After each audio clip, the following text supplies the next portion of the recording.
কাটা ছাড়া মাছ নাই, দোষ ছাড়া বরিশালের লোক কি আবার ভিন্ন ভাষায় বুঝাইতে হবে? কাটা ছাড়া দোষ ছাড়া। তো তুমি আমার দিকে আঙ্গুল ঘুরাইছো, তোমার দাড়ি নেই কেন?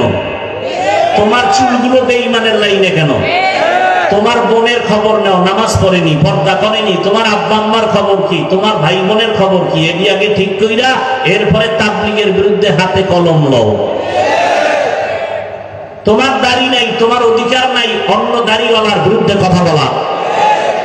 তুমি সুদ খাও, তোমার অধিকার নাই হালাল খানেওয়ালার বিরুদ্ধে কথা বলা। তুমি কোরআন শরীফ বুঝো না, পারো না, কোরআন ওয়ালাদের বিরুদ্ধে কথা বলা তোমার অধিকার নাই। এরপরও যদি করো, অপেক্ষায় থাকো, বিছানায় পঙ্গু হয়ে মরতে হবে, লিখে রাখো। অপেক্ষায় থাকো, কারণ বেয়াদবি সব জায়গায় চলে না। মা বাবার সাথে বেয়াদবি, ওলামায়ে কেরামের সাথে বেয়াদবি, শিক্ষকের সাথে বেয়াদবি।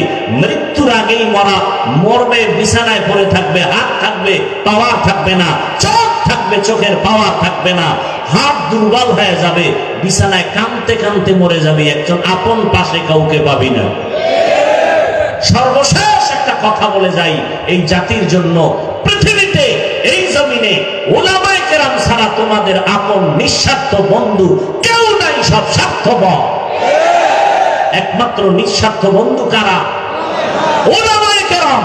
অতএব ওলামায়ে কেরাম পেলে বুকে লাগাও, দোয়া নাও, বিরোধিতা করে নিজের কপালকে ধ্বংস করিও না।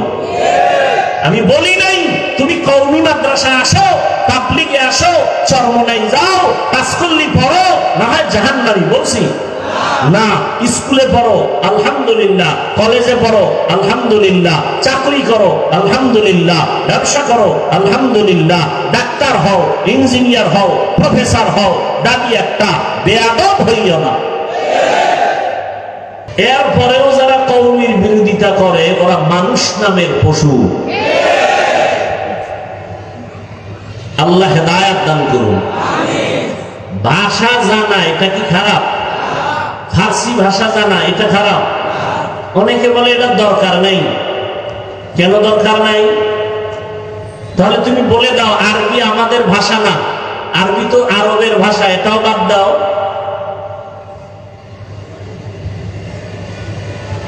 বরং বড়দের কথার মধ্যে মোহাব্বত ঢুকানো। আরবির মধ্যে যে মোহাব্বত, এটা বাংলা ভাষার মধ্যে আরবির মতোই মোহাব্বত কি আছে? কোরআন তেলাওয়াত শুনলেই কলিজা ঠান্ডা হয়ে যায়। এটা কি বাংলায় ভরা যাবে? নবীজি বললেন বনি ইসরাইলের মধ্যে এতটাই তারা চালাক ছিল, কঠিন চালাক, দলাদলি করে হিংসার কারণে দলে দলে বিভক্ত হয়ে গেল ৭২ দল। কয় দল? এ কথা কিন্তু আপনারা সব জানেন, আমি একটু আবার নতুন করে আপনাদের স্মরণ করায় দিতেছি। তবে এর মধ্যেও দুই একটা ঔষধ আছে না নেই? কসাসুল আউয়ালিন মাওয়াইজুল আখিরিন, অতীতের কিচ্ছা কাহিনী পরবর্তী প্রজন্মদের জন্য উপদেশ। বনি ইসরাইলরা তো চালাক, দলে দলে দলে দলে বিভক্ত হইয়া হিংসা পরায়ণ হয়ে তারা কয় দল হলো? জোরে বলেন। রহমতের নবী বলেন আমার উম্মত আরো চালাক হবে। বনি ইসরাইলের মতন আরো চালাক? কথা হয় না। তাহলে এগুলো দল আরো বাড়বে। কয়টা হয়েছে? ৭৩ দল হবে। কুল্লুহুম ফিন্নার। নবী বলেন সব দলের মানুষগুলো জাহান্নামে যাবে, ইল্লা মিল্লাতান ওয়াহিদা, এক দল মাত্র জান্নাতে যাবে। দল কয়টা টোটাল? ৭৩। এক দল যদি জান্নাতে যায়, বলেন বাকি থাকলো জাহান্নামী কয় দল? ৭২। ওই ৭২ দল জাহান্নামে যাবে, এক দল মাত্র জান্নাতে যাবে। সাহাবায়ে কেরাম বললেন ইয়া রাসূলুল্লাহ, এক দল যারা জান্নাতে যাবে তাদের পরিচয় কি? নবী যদি খেয়াল, এই কথাটা একটু খেয়াল করেন, নবী কি বললেন? মা আনা আলাইহি ওয়া আসহাবি।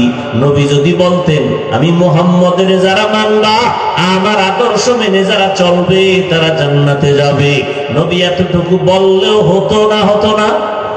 কিন্তু না, নবী বললেন আমার আদর্শ মানিয়া যারা চলবে, আমার খলিফা, আমার ছাত্র হাতে গড়া জান্নাতি সাহাবা, এদের আদর্শ যারা মেনে চলবে এই দলটাই জান্নাতে যাবে।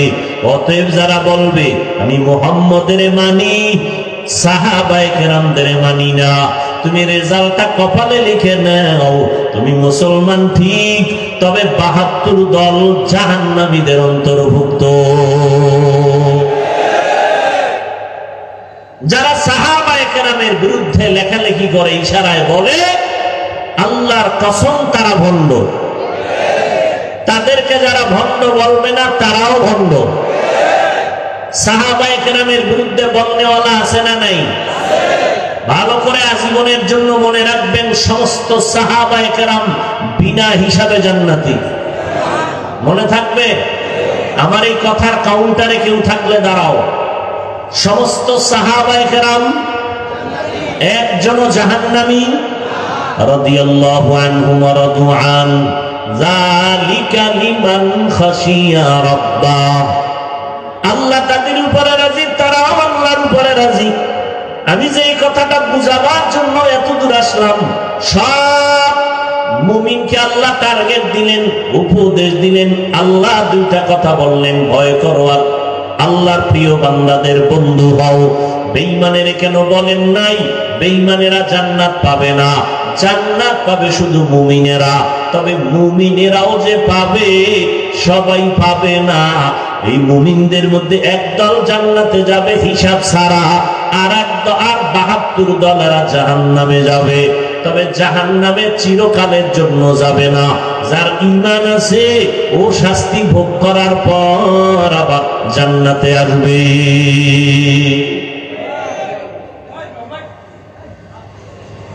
এখানে দুইটা কথা আপনারা খেয়াল করেন, দুইটা কথা মুখস্থ করবেন। এক, ৭২ দল যে জাহান্নামে যাবে চিরকালের জন্য না কিছু সময়ের জন্য?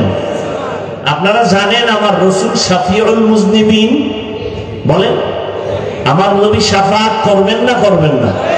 কিয়ামতের ময়দানে আমার রাসূল ৫ বার শাফাআত করবেন। কয়বার?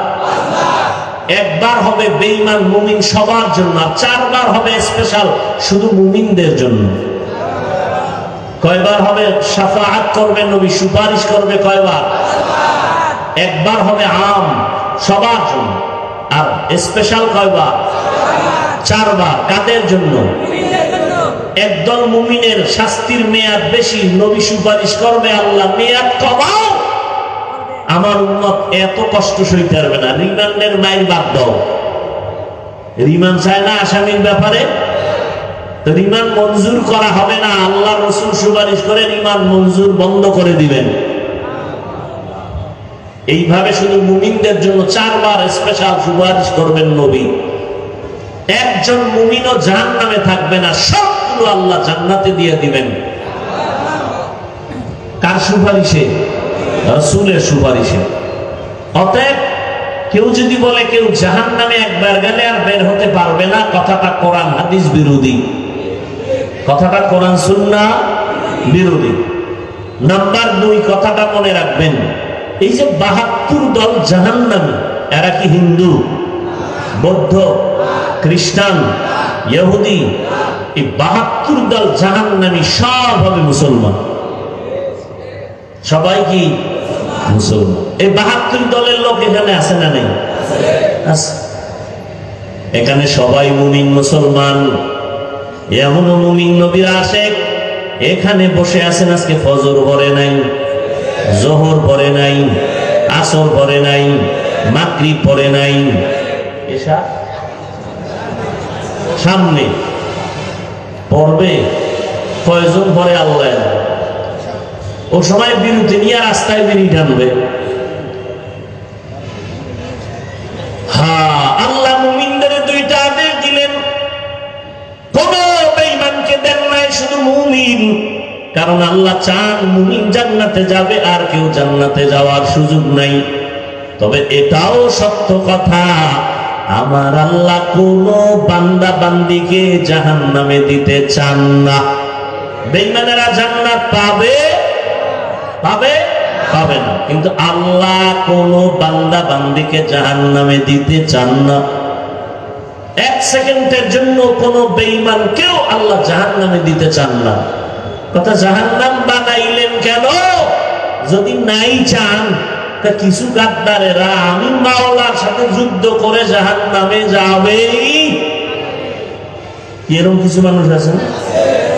আমাদের মুসলমানের মধ্যেও তো আছে, হাসতে হাসতে বলে সবাই যদি জান্নাতে যায় জাহান্নামে যাবে কে? আল্লাহ কয় তোর যখন শখ লাগছে যাবে, একটু ঘুরে মজাটা দেখে আয়। জানি মিথ্যা কথা বললে পাপ হবে, জাহান্নামের আযাব হবে, এরপর মিথ্যা বলে, তার মানে ও জাহান্নামে ইচ্ছা করে যেতে চায়। কথা ঠিক নেই? সুদ খাইলে হারাম, সুদ খাওয়া আল্লাহর বিধানে হারাম, বিবেকের বিধানে হারাম, এরপর জেনে শুনে খায়। মায়ের সাথে জিনার গুনার আমল নামায় লেখা হয়, জীবনে কোনো মুনাজাত আল্লাহর আদালতে কবুল হবে না। জেনে শুনে এরপর যারা চলে এই পথে, ওরা জেনে শুনেই জাহান্নামে যেতে চায়। আল্লাহ ওদের জন্য জাহান্নাম বানায় রাখছেন, আল্লাহ চান না কেউ জাহান্নামে যাবে। তার দলিল, অনেকগুলো দলিলের শ্রেষ্ঠ দলিল একটা, তওবার দরজা খোলা। তওবা করো, জীবনের সব গুণ এক সেকেন্ডে মাপ। এক নাম্বার আদেশ দিলেন আল্লাহকে ভয় করো। কাকে? ইয়া আইয়ুহাল্লাযীনা আমানুত্তাকুল্লাহ, ও মুমিন আল্লাহকে ভয় কর। ভয়ের নাম তাকওয়া। যারা আল্লাহকে ভয় করবে তাদের নাম মুত্তাকি। তাকওয়া যেখানে থাকে ওই জায়গার নাম অন্তর। এটা মায়ের গর্ভ থেকে তাকওয়া কেউ নিয়ে আসে না, এটা অর্জন করতে হয়। তাকওয়া অর্জন করো, আল্লাহর ভয়। আমি যদি এখানে প্রশ্ন করি, আপনারা কারা কারা আল্লাহকে ভয় করেন? সবাই দুহাত উঁচু করবে, পারলে অনেক চালাকেরা পাও দুটাও উঠায় বলবে আমরা 4 হাত পায় আল্লাহরে ভয় করি। সবাই বলে আল্লাহরে ভয় করি। গাঞ্জা খায়ও কি কয় আমি আল্লাহরে? মিথ্যা কসম করে দোকানদারি করে সেও বলে আমি আল্লাহকে ভয় করি। আছে না নাই? আসলে আল্লাহকে ভয় হাকিকতে কে করে এটা আমরা বুঝি না, ভয়ের হাকিকত জানি না। সন্তান মা বাবাকে ভয় করার কারণে নমুনা, মা বাবার সামনে কখনো অন্যায় করে না, ছাত্র শিক্ষকের সামনে অন্যায় করে না, শাস্তির ভয়। আসলে যারা আল্লাহর আযাবের ভয় নিয়ে চলবে তারা কখনো গুনাহ করবে না। আর কে দারাত খৌফে হক দরদিল মাদাম, জান্নাতুল মাওয়া দেহাত ওরা মাকাম, জুজবা হকচি জে মখাজ ইনসুজা, ফজলে উআ মস্তে দর জুমলা জাহান। আসলে যারা আল্লাহকে ভয় করবে তারা গুনাহ। মা বাবাকে যেই সন্তান আসলেই ভয় করে, ওই সন্তান মা বাবার সামনে অন্যায় করে না। শিক্ষকের যেই ছাত্র ভয় করে, আসলেই ওই ছাত্র শিক্ষকের সামনে অন্যায় করে না। যারা আসলে আল্লাহকে ভয় করবে ওই বান্দা মরতে রাজি, গুনাহ করতে রাজি হবে না। وَأَمَّا مَنْ خَافَ مَقَامَ رَبِّهِ وَنَهَى النَّفْسَ عَنِ الْهَوَى فَإِنَّ الْجَنَّةَ هِيَ الْمَأْوَى। আল্লাহ বলেন, যারা আমার আদালতে দাঁড়াইয়া হাসরের ময়দানে হিসাব দেওয়ার ভয় অন্তরে জমা করিয়া নিজেকে গুনাহ থেকে বাঁচায়া রাখবে, তাদের শান্তির ঠিকানা হবে জান্নাতুল মাওয়া। গুনাহ থেকে বেঁচে থাকো, গুনাহ থেকে নিজেরে বাঁচাও, এটাই হলো ভয়ের মূল কথা। এর নাম তাকওয়া। আমরা অনেকে ধারণা করি, এই উঠো কেন, উডই যদি ঢুকলা কেন, মস্কারি করো না, নাটকের প্যান্ডেল মনে করছো না? এই প্যান্ডেলটার দাম কত? কপাল ফুললে তো বুঝানো মুশকিল।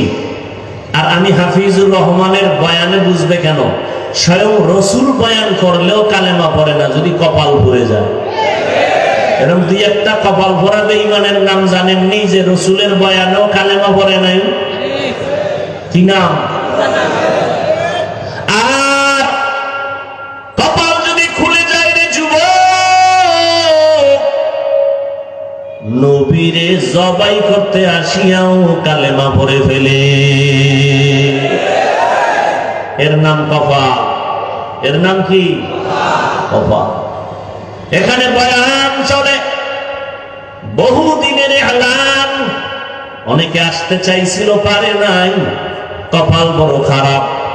আর একদল আসছে ঠিক, প্যান্ডেলে ঢুকতে পারে নাই। কপাল ভালো না খারাপ? খারাপ। আর একদল ঢুকছে কিন্তু বয়ান কলবে নেয় না। কেন?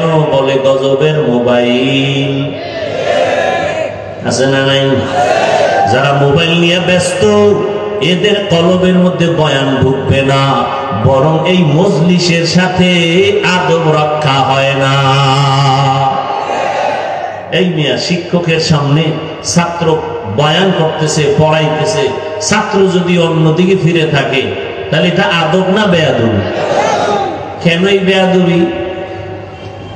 এদের কপালও বেশি সুবিধা না।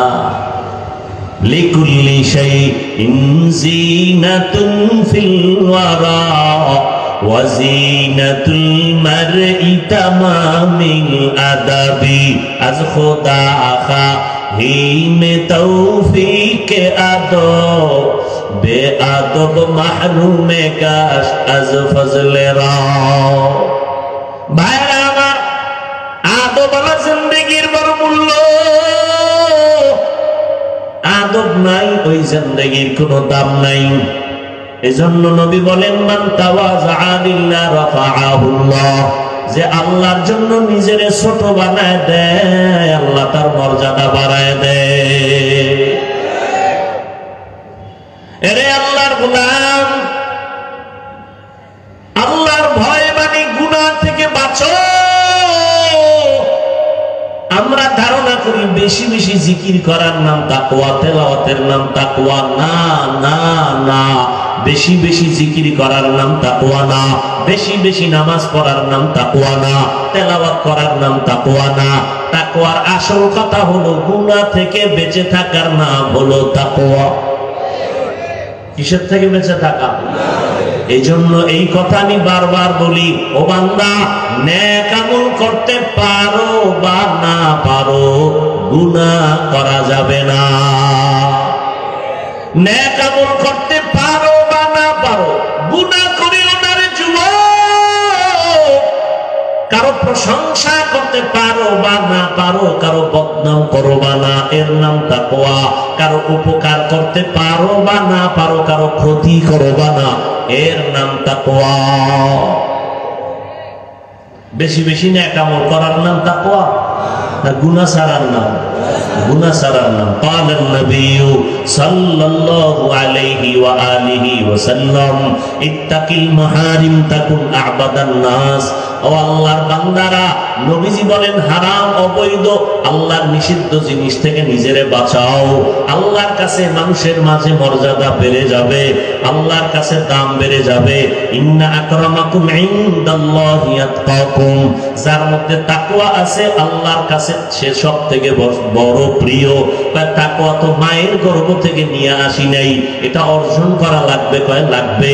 কেমনে করব, কোথা থেকে করব, এটা তো ধরাও যায় না, দেখাও যায় না। বলে লিকুল্লি শাইইন মা'দিনুন ওয়া মা'দিনুত তাকওয়া কুলুবুল আরিফিন। ভালো ভালো জিনিস রাখার একটা গোডাউন আছে।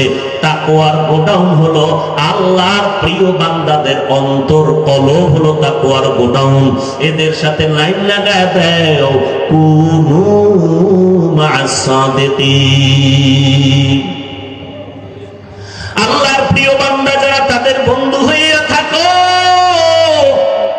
তাদের নেক নজর লাগবে, কলবে তাকওয়া ঢুকে যাবে। আল্লাহর খাঁটি বান্দা সোহবত অন্তরে জমা করো, তাকওয়া অন্তরে চলে আসবে। আমাকে একটা নগদ নমুনার জবাব দিবেন, আল্লাহকে সাক্ষী রেখে চালাকি করবেন না।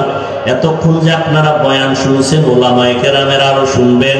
আল্লাহকে সাক্ষী রেখে বলেন, এই যে বয়ানের প্যান্ডেলে বসছেন, এতক্ষণ বয়ান শুনিয়া কোরআন হাদিসের একটু হলেও কি অন্তরে দাগ কাটে নাই?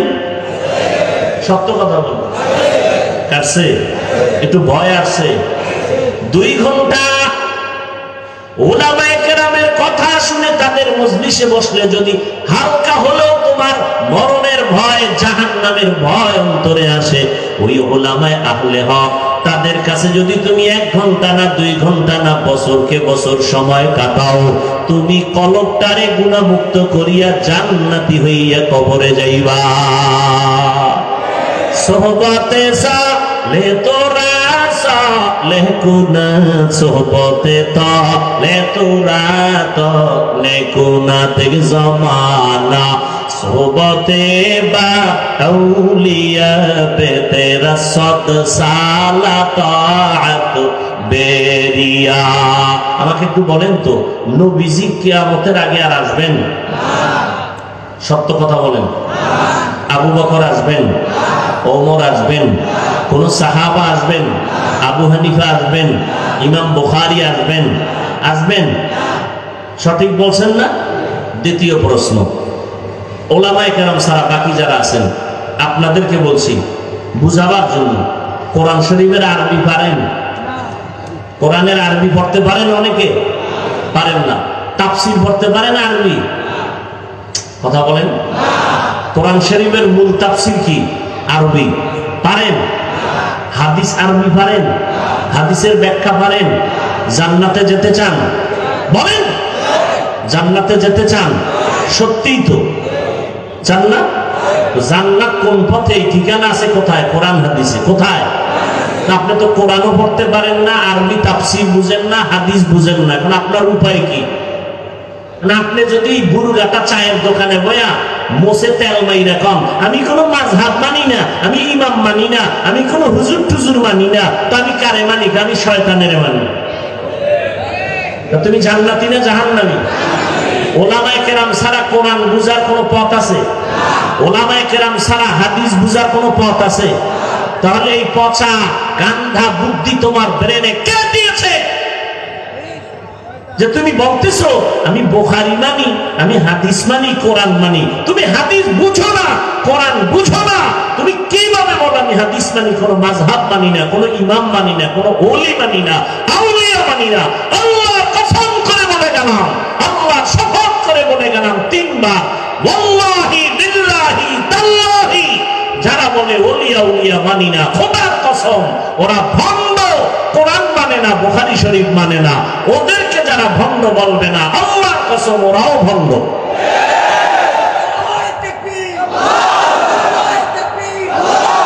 যারা বলবে কোন ওলিয়া উলিয়া মানি না, ওরা কোরআন শরীফও মানে না, বুখারী শরীফও। কোন মাস্তান থাকলে সামনে আসো, তোমার এলেমের হ্যাঁ অঙ্ক তো দেখি। যারা বলে আমরা ওলিয়া উলিয়া মানি না, ওরা কোরআন শরীফও মানে না, বুখারী শরীফও। এরা হক না বাতিল? এদের যারা ভণ্ড বলবে না তারাও ভণ্ড। কসম খাইছি কয়বার? ভিতরে শক্তি আছে আল্লাহর মহব্বতের, এই জন্য কসম খাইছি, এটা কঠিন শক্ত করে বলছি। 1000 কোটিবার চ্যালেঞ্জ করে বলে গেলাম, যারা বলে আমরা ওলি মানি না, আউলিয়া মানি না, ওরা কোরআন শরীফ মানে না, বুখারী শরীফ মানে না। হক না বাতিল? এদেরকে যারা বাতিল স্বীকার করবে না তারাও বাতিল। আল্লাহ হেদায়েত দান করুন। এই যুগে জান্নাতের পথ চিনার একমাত্র পথ উলামায়ে আহলে হক। নবী কয় এই উলামায়ে কেরাম আমি রাসূলের ওয়ারিস, আল উলামা ওয়ারাসাতুল আম্বিয়া। হ্যাঁ, পীরাউলিয়ার নামে কিছু ভণ্ডামি আছে না নাই? 2 নাম্বারই আছে না নাই? খালি এখানে 2 নাম্বারই দেখছো, আরো আছে না? বাজারে গেলে তেলের মধ্যে ভেজাল আছে না নাই? তুমি কি রাগ কইরা বাড়ি আসছো তেল ছাড়া তরকারি খামু? আছে? খুঁজা খুঁজা ভালোটাই তো নিয়েছ। মাছ বাজারে গিয়া ভেজাল আছে না নাই? আম কিনতে গিয়া ভেজাল আছে না নাই? রাগ কইরা তো তুমি আসো নাই, ভেজাল কেন আম খাবোই না, বরং খুঁজা খুঁজা ভালোটাই নিলা। পীরের লাইনে ভেজাল আছে না নাই? এখানেও খুঁজো কারা হক, কার কথায় বেনামাজি নামাজি হয়, কাদের সোহবতে দাড়ি কামানেওয়ালা দাড়িওয়ালা হয়, এদের কাছে যাও, এদের দোয়া নাও। উলামায়ে কেরামের নেক নজর ছাড়া অন্তরে তাকওয়া আসবে না।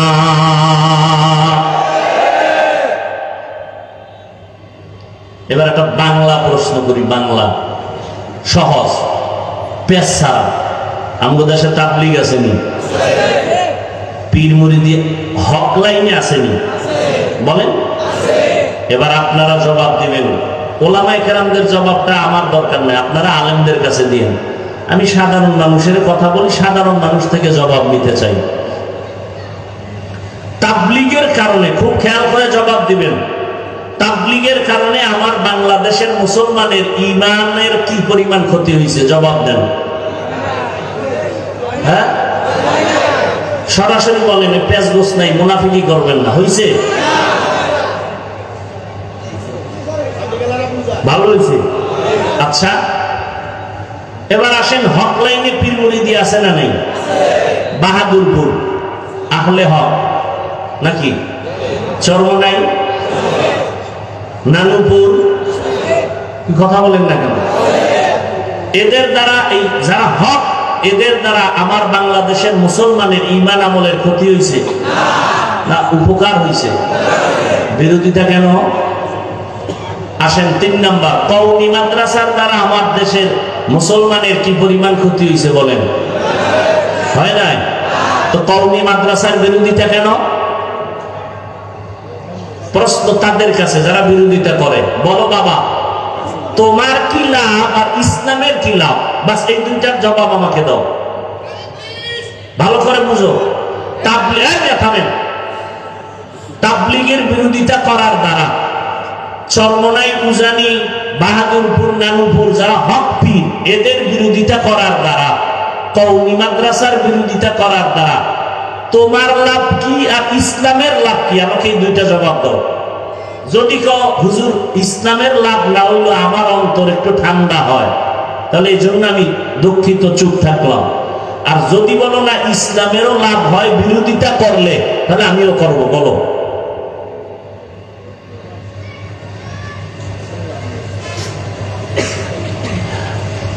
নাম্বার এটা গেল। এবার আসো, তোমার বিরোধিতার ফলাফল কি? তুমি চরমনের বিরোধিতা করার দ্বারা কমছে? বলো বলো, কমে নাই? তো এই আকামটা কেন করছো? তোমার বিরোধিতার দ্বারা তাবলীগ কমছে? কওমি মাদ্রাসা কমছে না বাড়তেছে? তা লাভ হইল কি? তুমি যদি কমাইতে পারতা, তাই না তুমি নাক টেনে একটু তৃপ্তি সহকারে ঘুমাইতা। তুমি তো পারো নাই। বরং তাবলীগের মধ্যে পাঠ কয়টা বলেন? 2 পাঠ। 2 পাঠ হওয়াতে কি কাম কমছে না বাড়ছে? দেখছেন কি এখন দিনের কাম বাড়ছে না? নাকি সাহাদ সাহেবের যারা অনুসারী তারা বিড়ি টানে, আর যারা ভিন্ন লাইনে আছে তারা গাঁজা খায়? বরং দোনো লাইনে কিন্তু দৌড়াত্ম চলছে, দৌড় চলতেছে, মানুষকে ডাকতেছে দিনের দিকে, ঠিক নেই? তাহলে দলাদলি হইয়া কি খেদমত কমছে না বাড়তেছে? তুমি বিরোধিতা করো কেন? হ্যাঁ, কাটা ছাড়া মাছ নাই, দোষ ছাড়া বরিশালে কি আবার ভিন্ন ভাষায় বুঝাইতে হবে? কাটা ছাড়া, দোষ ছাড়া। তো তুমি আমার দিকে আঙ্গুল ঘুরাইছো, তোমার দাড়ি নাই কেন? তোমার চুলগুলো বেঈমানের লাইনে কেন? তোমার বোনের খবর নাও, নামাজ পড়েনি, পর্দা করেনি, তোমার আব্বা আম্মার খবর কি? তোমার ভাই বোনের খবর কি? এটি আগে ঠিক কইরা এরপরে তাবলীগের বিরুদ্ধে হাতে কলম লও। তোমার দাড়ি নাই, তোমার অধিকার নাই অন্য দাড়িওয়ালার বিরুদ্ধে কথা বলা। তুমি সুদ খাও, তোমার অধিকার নাই হালাল খানেওয়ালার বিরুদ্ধে কথা বলা। তুমি কোরআন শরীফ বুঝো না, পারো না, কোরআন ওয়ালাদের বিরুদ্ধে কথা বলা তোমার অধিকার নাই। এরপরও যদি করো, অপেক্ষায় থাকো, বিছানায় পঙ্গু হয়ে মরতে হবে, লিখে রাখো, অপেক্ষায় থাকো। কারণ বেয়াদবি সব জায়গায় চলে না। মা বাবার সাথে বেয়াদবি, ওলামায়ে কেরামের সাথে বেয়াদবি, শিক্ষকের সাথে বেয়াদবি, মৃত্যুর আগেই মরবে, বিছানায় পড়ে থাকবে, হাত থাকবে পাওয়ার থাকবে না, চোখ থাকবে চোখের পাওয়ার থাকবে না, হাত দুর্বল হয়ে যাবে, বিছানায় কাঁদতে কাঁদতে মরে যাবে, একজন আপন পাশে কাউকে পাবি না। সর্বশেষ একটা কথা বলে যাই, এই জাতির জন্য পৃথিবীতে এই জমিনে ওলামায়ে কেরাম ছাড়া তোমাদের আপন নিঃস্বার্থ বন্ধু কেউ নাই, সব স্বার্থপর। একমাত্র নিঃস্বার্থ বন্ধু কারা? ওলামায়ে কেরাম। অতএব ওলামায়ে কেরাম পেলে বুকে লাগাও, দোয়া নাও, বিরোধিতা করে নিজের কপালকে ধ্বংস করিও না।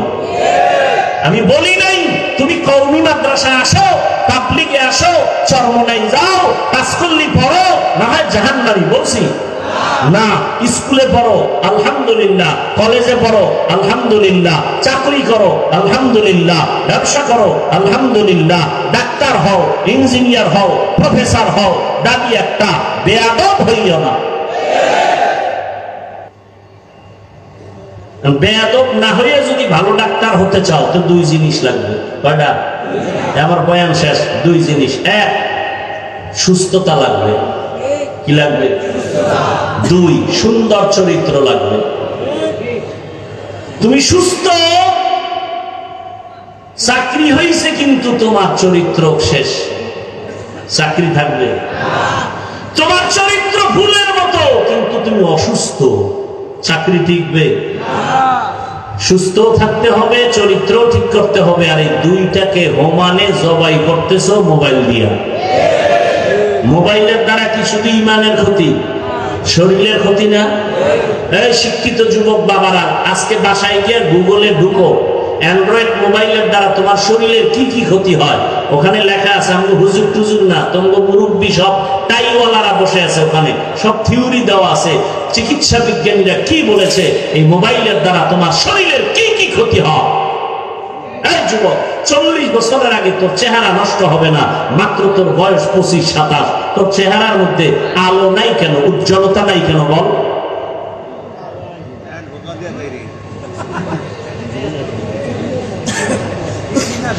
কানের পার্স নষ্ট, চোখের পার্স নষ্ট, সব শেষ, লেখাপড়া শেষ, চরিত্র শেষ, ঘরে ঘরে কলহ দ্বন্দ্ব। এই মোবাইল বেঈমানেরা এমন একটা জিনিস হাতে উঠায় দিছে, না পেছনে যাওয়া যায় না সামনে যাওয়া যায়।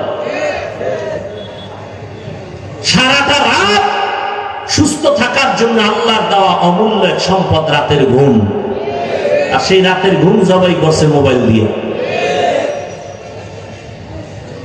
এখন রাতের দিন বানাইছে, বউয়ের হক আদায় না করলেও মোটামুটি মোবাইলের হক আদায় চলে সারা রাত। এই ঘরে ঘরে ঝগড়াই মোবাইলের কারণে না? একাধিক বিয়ে বাড়ছে, এখন ফতুয়া এক একজনে এক এক রকম দেয়, বিয়ে করো বিয়ে করো। পিছনে কারণটা কি? মোবাইলে তো মিস কল পাইয়া লাইছেন, করার কি? ফতুয়া ঘুরাই দিছে, তাই একাধিক বিয়ে করো। দুই বিয়ে করে শান্তিতে আছে, একজনের ঠিকানা দেন তো আমি এটা দেখতে যাব।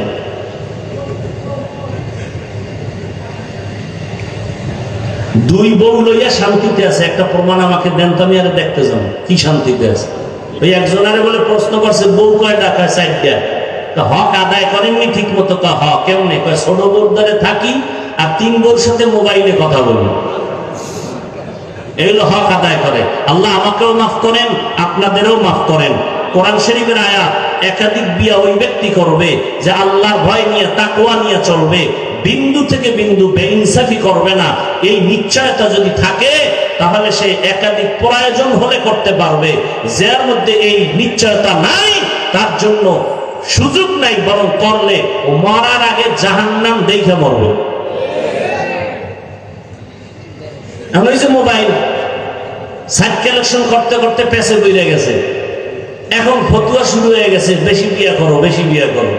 একটারে ঠিক রাখা যায় না, দুইটা লয়ে টানা টানা।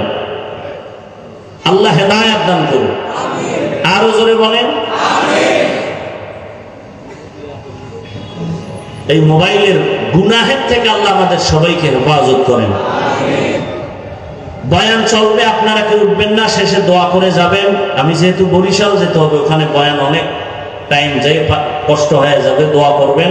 যে কথাগুলো বললাম আল্লাহ এগুলো আমাকে আপনাদের সকলকে আমল করার তৌফিক দান করেন।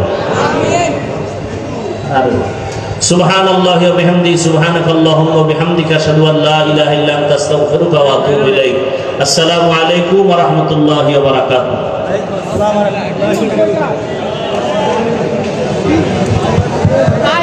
আলহামদুলিল্লাহ ভাই, এখানে এসে না এখন আজান হবে, জামাত হবে, কেউ উঠবো না। আমাদের মুফতি রেজাউল করিম আপনার সাহেব আমাদের পাশে এসে উপস্থিত হয়েছে, আলহামদুলিল্লাহ ভাই, কেউ যাবো না ভাই। এখনই আজান হবে, যাদের ওজুর চিন্তা করা যান ওজুর চিন্তা সেরে খালি বসে